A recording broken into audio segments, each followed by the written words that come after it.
So earlier this week, I called Louisville a chaos team, meaning that they could completely disrupt the way that we view the college football playoff scenario if they were to win the ACC.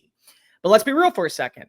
They still are winning football games. They only have one loss next to their name, albeit one of the worst losses of the year to Pitt. But could they make the college football playoff if they run the table and win the ACC? If you're brand new here, welcome on into the channel. My name is Cole Thompson. I'm a radio show host based in Houston, and I talk college football daily. I talk NFL, MLB, NHL, NBA, but I love talking college football. And if this is the type of content you enjoy, this is the channel made for you. So hit the subscribe button down below, leave a comment telling me your thoughts on Louisville's chances of winning the ACC, but also making it to the college football playoff. Tell your friends, your family, your sister, your brother all about this channel, because if we get to 1,000 subscribers by November 15th, I'll shave my head live on air. We do 3 live shows a week, Tuesdays, Thursdays, Fridays. Make sure you hit the subscribe button and let's talk college football. By the way, Movember brings awareness to men's suicide, testicular cancer, and prostate cancer. If you would like to donate to the cause or find out more information, please go visit Movember.com or click the link in my bio down below. So Louisville, by the way, before we go any further, I hate Thursday night football for many major program in college football. I understand it. I love MAC football. I love that I have Tuesdays and Wednesdays to be able to watch other conferences. But Thursdays, if we're going to have games, don't have the number 11 team playing. Don't do that. It's absolutely asinine. And I get it. You can't control how a team is going to play throughout the year, but it's a Power 5 program. Do not allow them to play on a Thursday night. Just don't do it. But Louisville does get a win last night. And congratulations to the Cardinals, who found a way to come back after one of the worst third quarters you will ever see during the regular season. They rebound 31-24. Big win, big run by Isaiah Guarinato to be able to go ahead and set the tone. They improve now to 9-1 on the year. They have a shot of probably basically punching their ticket after this weekend, depending on what happens, to Charlotte to take on Florida State in the ACC title game. And they only have 2 games left. Miami, and then you have Kentucky, and that's the in-state rivalry. And I think in both those games, they will be favored. I could see them losing one of those games, so maybe this conversation is moot by that point. But I could see where they run the table and go 11-1. Here's the question. Would they make the college football playoff? I'm going to simply put it, no, I don't think they will. I don't. And there's multiple reasons why. Now, what is the way that they could make the CFP?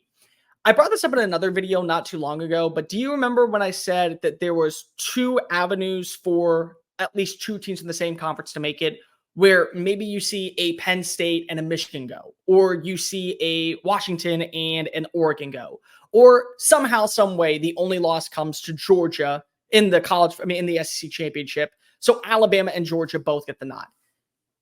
It's a little similar to that because you would have to have a basic outcome, but it goes a little bit further. So for starters, for Louisville to make the college football playoff, there would have to be mayhem going into conference championship weekend. You would have to have at least one major team suffer 2 losses during that span. And it's going to be very easy to see some of these games, especially this weekend, where if Penn State loses, they're basically out of the CFP conversation. Or if Ole Miss loses, they're basically out of the CFP conversation. So 11 now becomes 9, or it becomes 10, depending on the outcome.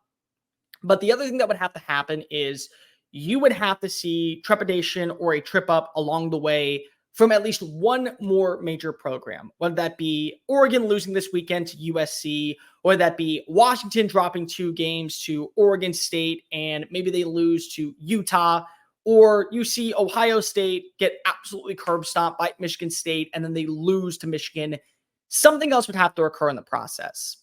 And then you would have to have, I think, at least 2 conference champions with 2 losses. And that is plausible because say Oregon does lose this weekend, but they still find a way to make it to Las Vegas and they beat Washington.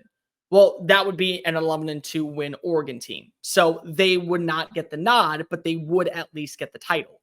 And the same thing could go for like an Oklahoma State or for potentially even a Kansas team, where if they run the show and they go 10-2 down the stretch, but they beat Texas in the Big 12 title game in Arlington, well, you're not going to give them the college football playoff bid, but they are going to get the Big 12 title. So that opens up a door for Louisville as a 1-loss team to get in. But let's just say we have 5 conferences with 1 losses. Say Washington loses this weekend to Utah, but they beat Oregon in the Pac-12 title game.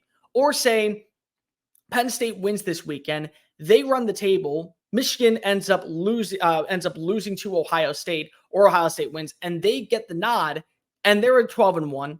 Let's just say Georgia loses this weekend, but then they beat Alabama in the SEC championship. They're 12-1. And then, of course, you have whatever happens in the Big 12. Texas, they're already 12-1 because they have the 1 loss to Oklahoma. And so all of them are tied. Those are the 4 that are getting in. I don't see a scenario where the ACC is going to get the nod. And it stinks for a team like Louisville that's done its job, but you also have to look at the significant losses that would come with it. That's going to be a major factor. I think that ultimately is what's going to be the trump card and everything, especially if you have all these 1-loss teams. Your loss is to Pitt. Your loss is to Pitt on the road, which I get it. Road atmosphere, okay, fine, whatever. But it's to a lesser tier opponent. For Texas, their loss would come to Oklahoma. And Oklahoma still could finish 10-2 on the year if they run the table. They just no longer control their destiny to make it to Arlington because Oklahoma State has the nod. Let's just say that Washington loses to Utah. Well, it's a Utah team that's very well coached, that's probably going to finish somewhere in the top 15 of the rankings. It's a good loss on paper. And let's just say Georgia loses to, say, Tennessee or Ole Miss this weekend.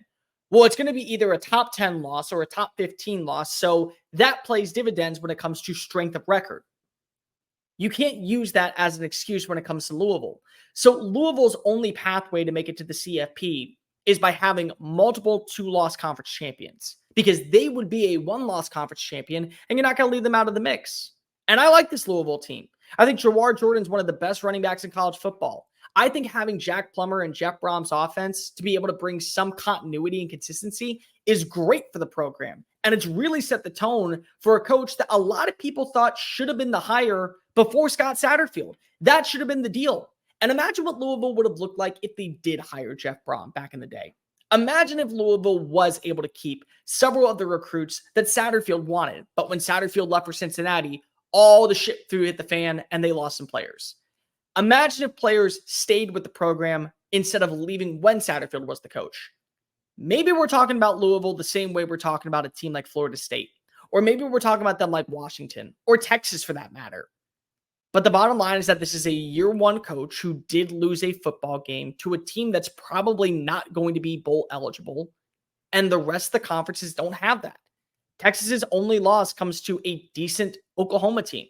Right now, you have undefeateds for the ACC, the Pac-12, the Big Ten, and the SEC. So if the shit hits the fan that way, guess what? The good news is everything works itself out where 3-4 undefeateds go. And even if there was only 1 spot for a 1-loss team, you can make an argument that if Washington runs the table and only loses to a 1-loss Oregon team, it's like TCU. You're not going to count them out. If Alabama runs the table and they beat Georgia in the SEC championship, is Georgia really going to be left out as a 2-time defending national champion? What about a team like potentially Ohio State or Michigan? Do we not discredit what they did during the regular season for Louisville, whose best win right now is probably against Notre Dame with 3 losses? Or maybe Duke, who won't have Riley Leonard? Is that really what we're going to do? Probably not. I like Louisville. I think Louisville's an exceptional team, and I think that they deserve a lot of credit for what they've done in year 1 of the Jeff Brom era. But it just feels like they're basically waiting for all of chaos to occur. They can be a chaos narrative and absolutely dismantle the ACC's chances of making the college football playoff.